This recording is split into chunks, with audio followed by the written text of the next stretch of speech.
જય શાકમાં માતાજી બધાને. આજે અને હું મારા વ્યુઅર્સને ખાવાની ખૂબ ફરમાઈશ જ પ્રમાણે મજા બનાવીશ આવે છે. ફુલાવરનું તરત શાક, પણ ફ્લાવર ઉતારીને બટેટાનું શાક. મજા નથી. ખૂબ જ સરળ રીતે, અને અત્યારે સિઝન નથી, બિલકુલ શિયાળા જેવું ફ્લાવર નથી મળતું, અને અમારે અહીંયા અત્યારે તો ખબર નહીં પીળા કલરનું અને આવું બગડેલું જ ફ્લાવર મળે છે. તો મેં સ્ટોર કરીને રાખ્યું હતું. કાલે રાત્રે જ મારા વ્યુઅર્સની ફરમાઈશ આવી અને આજે મેં બનાવી નાખ્યું છે.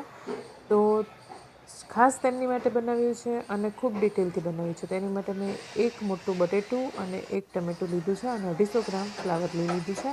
તો ફ્લાવરને આ રીતે કટ કરી ફ્રીજમાં સ્ટોર કરવાથી ખૂબ સારું રહે છે અઠવાડિયા સુધી. જો અહીં પાણી મેં ઉકાળી લીધું છે અને ગેસ બંધ કરી દીધો છે, અને પછી આ રીતે ફ્લાવર તેમાં ઉમેરી દીધું છે.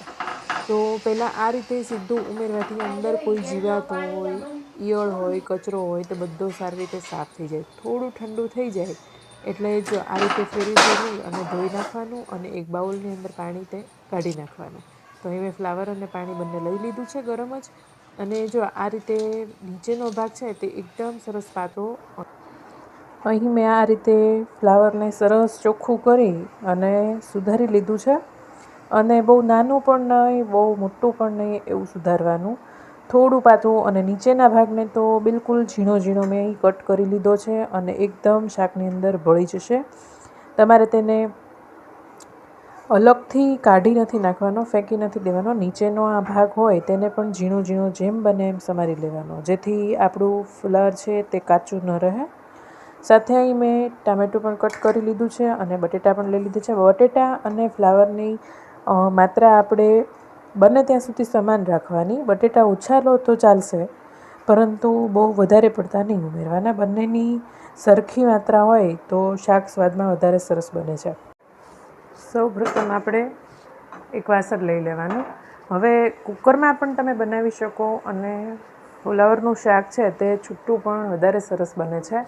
તેનાથી આપણે છૂટું બનાવવાથી આપણને ખ્યાલ આવે કે શાક ચડી ગયું છે, વધારે તો નથી ચડી ગયું, કે કાચું છે. કુકરમાં તમે બનાવો તો કાચું રહે તો તમારે બીજી વખત ચેડવવું પડે, અને બીજી વખત જ્યારે ચેડવો ત્યારે તેમાં શું થાય કે વધારે સીટી લાગી જતી હોય, પછી બહુ ચડી ગયેલું શાક પણ સારું ન લાગે. તો સૌપ્રથમ તો અહીં વાસણની અંદર આપણે તેલ લઈ લઈશું. તેલ અહીં મેં 2 થી 3 મોટા ચમચા જેટલું તેલ લીધું છે. તમે જે રીતે વાપરતા હોય તે રીતે તમે અહીંયા વધારે કે ઓછું વાપરી શકો. અને અહીં મેં 3 જણા માટેનું શાક લીધું છે. 3 થી 4 લોકોને આરામથી થઈ જશે એટલું શાક. હવે વાસણમાં પહેલાં તો આપણે તેલ મૂકી દીધું છે. તેલ ગરમ થવા દેવાનું સારું એવું. કાચા તેલની અંદર વઘાર ક્યારેય નહીં કરવાનો. અને બીજું જે હું કહેતી હતી કે તમે કુકરની અંદર બનાવો અને વધારે ચડી ગયું હોય તો પણ સારો સ્વાદ ન આવે, અને શાક છે તે કાચું રહ્યું હોય તો પણ સરસ નથી લાગતું ખાવામાં.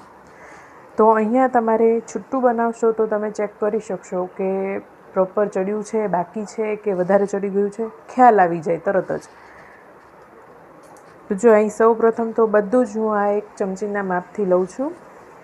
અને અહીં મેં આ રીતે લસણવાળી જે કાઠિયાવાડી ચટણી આવે છે તે વાટીને રાખી છે. તેમાં બહુ ઝાઝી માત્રામાં પણ લસણ નહીં લેવાનું. હું તમને બતાવું આગળ મેં કેવી રીતે વાટેલું છે, કેટલા પ્રમાણમાં તમારે નાખવાનું. તો સૌપ્રથમ તો તેલ આવી જાય એટલે થોડી એવી બસ કહેવાની જ રાઈ ઉમેરવાની, બસ એટલી 1 ચપટી જેટલી રાઈ. તતરી જાય પછી આપણે 1 ચપટી જેટલું જીરું ઉમેરવાનું. આ ઓપ્શનલ છે, તમે ન ઉમેરો તો પણ ચાલે. અને જો તમે કોઈ પ્રસંગ માટે કે મહેમાન માટે બનાવતા હોય તો તમે અહીં ખડા ગરમ મસાલા એટલે કે બાદિયા અને તજ આખા તેલની અંદર તમે ઉમેરી શકો. તજપત્તું પણ ઉમેરી શકો. તો અહીં રેગ્યુલર આપણે બનાવતા હોય ત્યારે એ રીતે નથી કરતા. તો અહીં મેં હિંગ ઉમેરી છે. તો આ શાક કોઈ મહેમાન આવે ને ત્યારેય સરસ લાગે જો આ રીતે બનાવવામાં આવે તો. તેલની અંદર બટેટા ઉમેરાઈ ગયા છે. પહેલાં તો બટેટા જ ઉમેરી દેવાના, બીજી કોઈ વસ્તુ નહીં નાખવાની આમાં. બટેટાને થોડા સાતળવાના, કારણ કે ફ્લાવરને આપણે ગરમ પાણીમાં પણ બોળ્યું હતું, અને બટેટા થોડી વાર લાગશે ચડતા. એટલે કોઈ પણ શાક બનાવો ત્યારે બટેટા પહેલાં ઉમેરવાના. થોડા સતળાઈ જાય આ રીતે બટેટા, પછી આપણે આ ધોઈને સાફ કરેલું ફ્લાવર છે તે ઉમેરી દઈશું. અને અહીં મેં ઠંડા પાણીથી પણ 2 વાર સાફ કરેલું છે, જેથી ગંદકી બધી જ તેની નીકળી જાય. અને કાંઈ જીવાત આવી હોય તો એ પણ નીકળી જાય. હવે ફ્લાવર અને બટેટાને સારી રીતે મિક્સ કરી લેવાના. ચપટી રાઈ અને જીરાથી સ્વાદ એકદમ બદલાઈ જશે. તમે નોર્મલ જે આપણે બનાવતા હોય તેનાથી અલગ થઈ જાય. અને જો તમે રાઈ જીરું ઉમેરતા જ હોય તો અહીં નહીં ઉમેરવાનું. તો સ્વાદમાં થોડોક બદલાવ આવે તો શાક વધારે ભાવે ફ્લાવરનું. શાકમાં ટમેટાં ઉમેરવાની ક્યારેય ઉતાવળ નહીં કરવાની, લાસ્ટમાં જ ઉમેરવાના. જો અહીં મીઠું ઉમેરી દઈશું આપણે સ્વાદ પ્રમાણે. તો મેં અહીં અડધી ચમચી ઉમેર્યું છે, તમે તમારા સ્વાદ પ્રમાણે વધારે કે ઓછી લઈ શકો. ટમેટાં તમે શાકમાં અગાઉ ઉમેરી દેશો તો શાકને ચડતા વાર લાગશે અને કદાચ કડક પણ રહેશે, ચડશે જ નહીં. કારણ કે દેશી ટમેટાં વાપર્યા હોય. પરદેશી હોય તો પણ તમારે લાસ્ટમાં જ ટમેટાં ઉમેરવા. તો અહીં અડધાથી થોડી ઓછી એટલી હળદર ઉમેરશું. સાથે તેનાથી થોડી વધારે ધાણા જીરું પાવડર ઉમેરશું. હળદર થોડી ઓછી ઉમેરવાની અને ધાણા જીરું તેનાથી ડબલ ઉમેરો તો પણ ચાલે અને થોડું વધારે ઉમેરો તો પણ ચાલે. આ બધું સારી રીતે મિક્સ કરી લઈશું. જો અહીંયા એક ટિપ્સ આપું કે શાકમાં હંમેશા પહેલાં હળદર, મીઠું અને ધાણા જીરું ઉમેરવું. અને આ રીતે ચમચામાં જ્યારે કલર આવે ત્યારે તમારે સમજવાનું કે તમારા શાકમાં હળદર, ધાણા જીરું એકદમ પ્રોપર છે.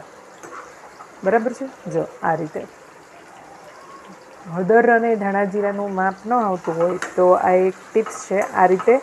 અને સૌથી પહેલાં શાકમાં હંમેશા શાકને તેલમાં સારી રીતે સતળાવા દેવાનું. પછી જ આપણે તેમાં હળદર, મીઠું અને ધાણા જીરું ઉમેરવાનું. 3 થી 4 મિનિટ તો ફક્ત શાકને તેલની અંદર સાતળવાનું. કોઈ પણ તમારે શાક બનાવવું હોય તેમાં બટેટાને 2 થી 3 મિનિટ અગાઉ પહેલાં સાતળવાના અને પછી શાક ઉમેર્યા પછી 3 થી 4 મિનિટ જેટલું શાકને સતળાવા દેવું પડે તેલની અંદર. પછી તમે હળદર, મીઠું, ધાણા જીરું નાખો અને આ રીતે ચેક કરી લેવાનું ચમચાનો કલર. અને મીઠું પણ તમારે ચડિયાતું વાપરવું પડે કારણ કે હજી આપણે એમાં થોડું ટમેટાં ઉમેરીએ, મસાલો ઉમેરીએ અને પાણી પણ થોડું ઉમેરીએ. તો થોડું ચડિયાતું મીઠું હોય તે રીતે આપણે અત્યારથી જ બેલેન્સ કરી નાખવાનું શાકની અંદર, જેથી શાકમાં એકદમ સરસ મીઠું ચડી જાય અને તેનો પ્રોપર સ્વાદ આવે. હવે જો લસણની ચટણી આપણે છે ને આ રીતે કરવાની છે, આ રીતે. એટલે આમ તમે કરો ને તો છૂટું પણ પડી જવું જોઈએ અને ખાંડો ત્યારે આ રીતે બંધાયેલું પણ રહેવું જોઈએ. તો બહુ વધારે પડતું લસણ નહીં અને ઓછું પણ લસણ નહીં, એ રીતે આ રીતે વાટવાની. બહુ લસણ ઉમેરશો તો સ્વાદમાં શાકમાં એકલો લસણનો ટેસ્ટ આવે, વધારે સ્વાદ આવે. તો જો અહીં હું 2 થી 3 ચમચી ભરી મરચું ઉમેરું છું. મીડિયમ તીખું છે મરચું. જો તમે તીખું વાપરતા હોય તો 1 થી 1.5 ચમચી અને કાશ્મીરી મિક્સ નાખતા હોય તો તે પણ નાખી શકો 1 ચમચી. તમે તમારા સ્વાદ પ્રમાણે વધારે કે ઓછું વાપરી શકો. તો જો લસણ પણ ઉમેરાઈ ગયું. ઘણા કહેતા હોય છે કે બધું સારી રીતે ચડી જાય પછી લાસ્ટમાં મરચું ઉમેરવાનું. ના, એવું નહીં કરવાનું. એવું કરવાથી શાકની અંદર મરચું બરોબર ચડતું નથી. તો જો આ રીતે પહેલેથી જ ઉમેરી દેશો ને તો એકદમ સરસ એક રસ શાક થઈ જશે. તો જો તેલ આટલું હોવું જોઈએ નીચે, એકદમ ઓછું તેલમાં પણ સારું ન બને શાક. અને આમાં પણ અમે ગુજરાતી કાઠિયાવાડી એટલે થોડુંક તેલ અને મરચાંનું પ્રમાણ વધારે હોય છે શાકની અંદર. હવે આને આપણે ધીમા ગેસે, અત્યાર સુધી ગેસ ફાસ્ટ હતો, હવે થોડો ધીમો કરશું અને થોડું પાણી ઉમેરશું આપણે. અહીં હું થોડું પાણી ઉમેરું છું.